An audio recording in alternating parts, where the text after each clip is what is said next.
अब हम first question discuss कर लेते हैं।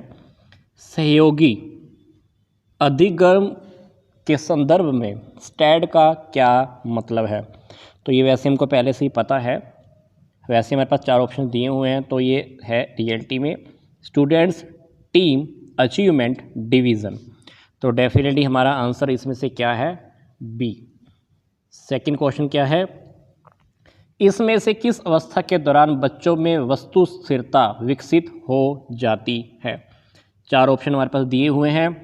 संवेदी गामक अवस्था, पूर्व संक्रियात्मक अवस्था, मूर्त संक्रियात्मक अवस्था या औपचारिक संक्रियात्मक अवस्था। तो आंसर हमारा कौन सा बनेगा? डेफिनेटली हमारा बनेगा ए। नेक्स्ट क्वेश्चन देखते हैं।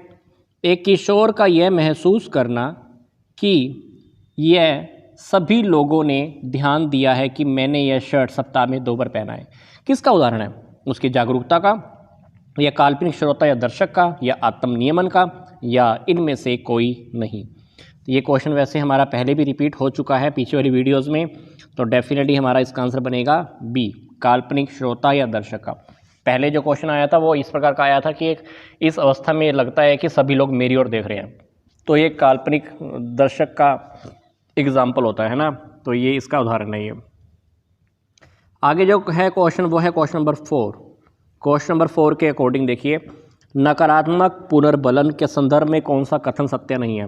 यह वांछनीय व्यवहार को बढ़ावा देता है, यह दंड के समान नहीं है, यह कभी भी वांछनीय व्यवहार को नहीं बढ़ाता है, यह विशेष आवश्यक वाले बच्चों के लिए उपयोग हो सकता है। तो फोर्थ क्वेश्चन का आंसर डेफिनेटली हमारा सी रहने वाला है, यह कभी भी वांछनीय व्यवहार को नहीं बढ़ाता है। नेक्स्ट क्वेश्चन देखिए, एक अच्छा लड़का एक अच्छी लड़की की ओर उन्मुख होता है, संकेत है किसका? पूरी कन्वेंशनल नैतिकता का, या कन्वेंशनल नैतिकता का, या पोस्ट कन्वेंशनल नैतिकता का? ए और सी दोनों सही हैं। तो अगर 5th क्वेश्चन के अंदर आपसे बात करें तो ये लोक संगत नैतिकता का एग्जाम्पल है। यस, 5th का आंसर बनेगा बी। नेक्स्ट क्वेश्चन हमारा क्या है? 6th क्वेश्चन, कंडीशनिंग के द्वारा एक तटस्थ उद्दीपक में एक पुनर्बलक की शक्ति आ जाती है, इसे क्या कहते हैं? प्राथमिक, तटस्थ, द्वितीयक, या इनमें से कोई नहीं। ये कौन सा पुनर्बलक है? तो ये हमारा है द्वितीयक, सेकेंडरी पुनर्बलक। अगला क्वेश्चन है हमारा, पियाजे के अनुसार सहयोग की नैतिकता का विकास हो जाता है 5-6 वर्ष से 8 वर्ष तक, 9-10 वर्ष से आगे की आयु तक, या 12-13 वर्ष से आगे की आयु तक, या 6 वर्ष से कम आयु के अंदर नैतिकता का विकास हो जाता है। तो 7th क्वेश्चन अगर हम बात करें तो डेफिनेटली नैतिकता, मोरालिटी का जो हमारे अंदर डेवलपमेंट होता है वो 9-10 वर्ष की आयु से आगे की आयु के अंदर ये ऐसा विकास हमारे अंदर हो जाता है पियाजे के अकॉर्डिंग। आगे देखिए, 2 विद्यार्थियों ए और बी पर एक बुद्धि परीक्षण प्रशासित किया गया। ए की IQ 60 पाई गई जबकि बी की IQ 30 पाई गई। ए और या बी के संदर्भ में निम्नलिखित में से कौन सा कथन सही नहीं है? ए में सौम्य बौद्धिक अक्षमता है, बी में गंभीर बौद्धिक अक्षमता है। ए में गंभीर बौद्धिक अक्षमता है, यह दोनों ए और बी सत्य हैं। अगर मैं 8th क्वेश्चन की बात करूं तो डेफिनेटली इसमें हमारा जो आंसर आने वाला है वो रहेगा हमारा सी। यस, सी। नेक्स्ट क्वेश्चन का आंसर मैं आपको नहीं बताने वाला हूं, इस क्वेश्चन का आंसर आपको कमेंट बॉक्स में लिखना है। 9th क्वेश्चन को आप अपनी तरफ से स्टडी कीजिए, रीड कीजिए, वीडियो को पॉज कीजिए, नहीं तो फिर इतनी देर में आपका नेक्स्ट क्वेश्चन ही आ जाएगा। तो वीडियो को पॉज करके जल्दी से नेक्स्ट 9th क्वेश्चन का आंसर कमेंट बॉक्स में लिखिए। मैं 10th क्वेश्चन आपको बता रहा हूँ। आप हर दिन सुबह अपने माता पिता का अभिवादन करते हैं और आपका बच्चा आपको देखकर यह व्यवहार सीख जाता है, यह किसका उदाहरण है? निरीक्षणात्मक अधिगम का, ऑपरेंट कंडीशनिंग का, क्लासिकल कंडीशनिंग का, या अंतर्ज्ञान द्वारा अधिगम का? तो डेफिनेटली ये निरीक्षणात्मक अधिगम का, क्योंकि कहते हैं ना कि हम जो कुछ भी करते हैं हमारे बच्चे हमें घर में फॉलो करते हैं, है ना। मतलब जो भी हम अपने बच्चों के सामने करते हैं ना, बच्चे हमें वैसा वैसे ही जज करते हैं, तो वैसा वैसा करना वो स्टार्ट कर देते हैं। अब हम देखते हैं हमारा नेक्स्ट क्वेश्चन, क्वेश्चन नंबर 11। पूर्व अनुभव पर आधारित नियंत्रण से परे वह किसी व्यक्ति का स्वयं के बारे में है अनुमान कि उसके समस्त प्रयास असफल होंगे को कहा जाता है? अवसाद, सीखी हुई निस्सहायता, नकारात्मक अभिवृत्ति, या मानिया? तो इस क्वेश्चन के अंदर हमारा जो आंसर होने वाला है करेक्ट वो हमारा होगा बी। चलते हैं हमारे नेक्स्ट क्वेश्चन की ओर। Question number 12। जीवन स्पेस की संकल्पना दी गई थी BF स्किनर के द्वारा, JB वाटसन के द्वारा, लेविन के द्वारा, या ली एल थॉर्नडाइक के द्वारा। तो इस क्वेश्चन का आंसर हमारा होने वाला है सी, लेविन के द्वारा। नेक्स्ट क्वेश्चन क्या है हमारा, क्वेश्चन नंबर 13। एक पीड़ादायक उद्दीपक का प्रयोग होता है नकारात्मक पुनर्बलन में, सजा या दंड में, या पुरस्कार में, या शेपिंग में। तो क्वेश्चन नंबर 13 है, बहुत सिंपल है। इसका आंसर मैं आपको नहीं बताने वाला हूँ, हिंट दे देता हूँ कि हमारा आंसर ए या बी में से कोई हो सकता है। जल्दी से कमेंट बॉक्स में इसका आंसर जल्दी से लिखकर भेजिएगा। क्वेश्चन नंबर 14 देखते हैं। एक विद्यार्थी कक्षा में प्रथम आने के लिए कड़ी मेहनत करता है, उसकी मेहनत के पीछे जो मोटिवेशन है वह कौन सी है, आंतरिक, बाह्य, शून्य, या इनमें से कोई नहीं। तो डेफिनेटली हमारा इसका आंसर बनने वाला है ये हमारी बाहर की मोटिवेशन है, बाह्य मोटिवेशन। नेक्स्ट क्वेश्चन, वह फेज जहाँ पर बच्चा उपयुक्त सहायता एवं सहयोग दिए जाने पर किसी कार्य में दक्षता प्राप्त करता है, वह क्या कहलाता है, दक्षता क्षेत्र, समीपस्थ विकास का क्षेत्र, अधिगम क्षेत्र, या उपरोक्त में से कोई नहीं। तो ये हमारा बनेगा समीपस्थ विकास का क्षेत्र।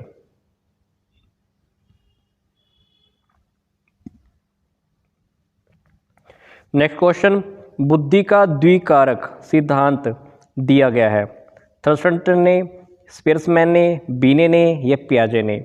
यस, तो इसका आंसर अगर हम ध्यान से देखें तो हमारा ये 16 का भी बी बनने वाला है। 16 का क्या बनने वाला है, बी। नेक्स्ट क्वेश्चन हमारा क्या है, कथन पहले आप वह कीजिए, ये एक स्टेटमेंट है, पहले आप वह कीजिए जो मैं आपसे चाहता हूँ, फिर आप वह कर सकते हैं जो आप चाहते हैं। ये किस की व्याख्या करता है, प्रीमेक्स सिद्धांत की, तैयारी के नियम की, अभ्यास के नियम की, निरंतरता के नियम की। तो क्वेश्चन नंबर 17 है, तो इसका आंसर बनेगा ए। क्वेश्चन नंबर 18 देखिए, पठन अक्षमता के लिए प्रयोग किया जाने वाला शब्द या पद कौन सा है।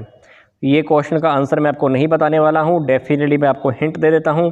इस क्वेश्चन का आंसर ए या सी में से कोई एक हो सकता है। यस, इसका आंसर ए या सी में से कोई एक है। तो आप कमेंट बॉक्स में जल्दी से लिखकर बताइए इसका आंसर क्या हो सकता है।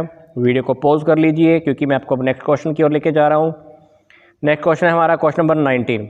वे नियम जो बताते हैं कि किसी संस्कृति विशेष में प्रभावी संप्रेषण हेतु कब और कैसे भाषा का प्रयोग करना है कहलाते हैं। संप्रेषण बोले थे कम्युनिकेशन, फोनेटिक्स, फोनिक्स, पारामेटिक्स, या सीमेंटिक्स। तो अगर हम इसकी बात करें इस 19th क्वेश्चन की, तो ये हमारा है सी आंसर। यस, सी। 20th क्वेश्चन, किसी व्यक्ति के उसके स्वयं के संज्ञानात्मक प्रक्रियाओं के संज्ञान को कहा जाता है, पुनर्संज्ञान, मेटा संज्ञान, पहचान, या प्रत्यक्षीकरण। तो इसका अगर हम करेक्ट आंसर की बात करें तो हमारा ये रहेगा आंसर नंबर बी।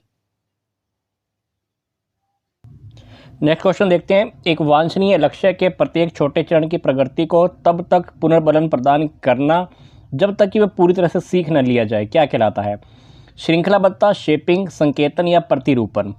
तो इसका आंसर अगर हम देखें तो ये इसको हम कह सकते हैं शेपिंग। क्या कह सकते हैं, शेपिंग। नेक्स्ट क्वेश्चन देखते हैं क्वेश्चन नंबर 22। लैंगिक स्थायित्व, जेंडर कॉन्स्टेंसी के विकास का जो प्रथम चरण है वो क्या है, लैंगिक स्थिरता, लैंगिक संसूचन, या लैंगिक कंसिस्टेंसी, या इनमें से कोई नहीं। ये है हमारा 22nd क्वेश्चन। तो डेफिनेटली इसके अंदर हमारा जो बनेगा वो रहेगा जेंडर लेबलिंग। डेफिनेटली हमारा आंसर बी बनने वाला है। चलते हैं हमारे नेक्स्ट क्वेश्चन की और क्वेश्चन नंबर 23 और 24।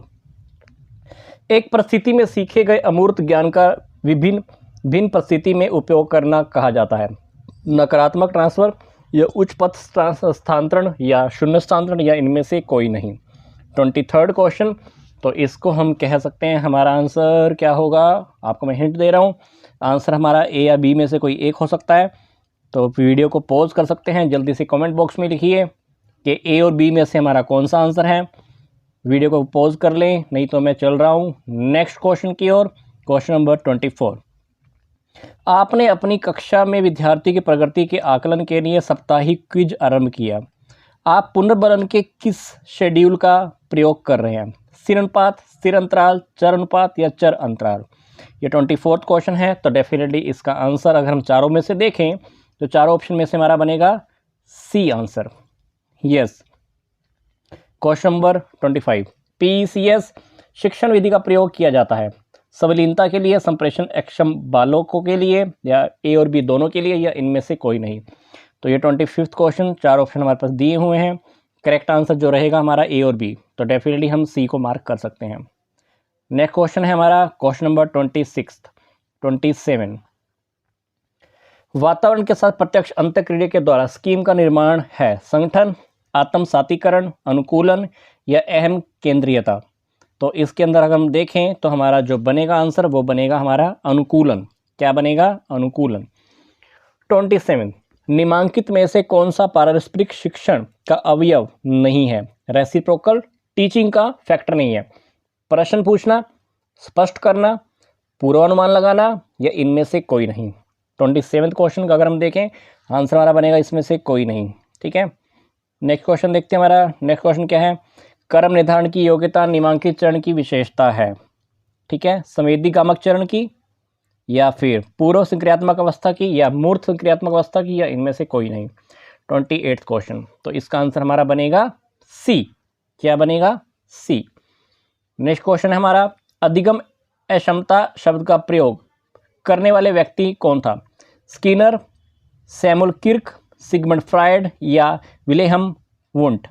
तो 29th क्वेश्चन, ये जो हमारा अधिगम अक्षमता शब्द का सबसे पहले प्रयोग करने वाला व्यक्ति कौन था? ठीक है, तो इस क्वेश्चन का आंसर क्या होगा? Definitely Samuel Kirk. Question number 30, यह दृष्टिकोण कि बच्चे स्वयं निर्देशन हेतु स्वयं के साथ वार्तालाप करते हैं, है ना, खुद को हम डायरेक्शन देने के लिए हम खुद के साथ कभी कभी हम कन्वर्सेशन करते हैं ना खुद के साथ। तो ये स्टेटमेंट, ये एटीट्यूड, ये जो अप्रोच है, ये किसने दिया है? पियाजे के द्वारा या वाइगोट्स्की के द्वारा, फ्राइड के द्वारा या ब्राउन फेन बिनर के द्वारा। तो डेफिनेटली ये जो हमारे पास ये जो स्टेटमेंट है, ये जो एटीट्यूड है, ये जो हमारा अप्रोच है, ये हमारी दी है B option. Yes, B option हमारा आंसर बनेगा, वाइगोट्स्की के द्वारा।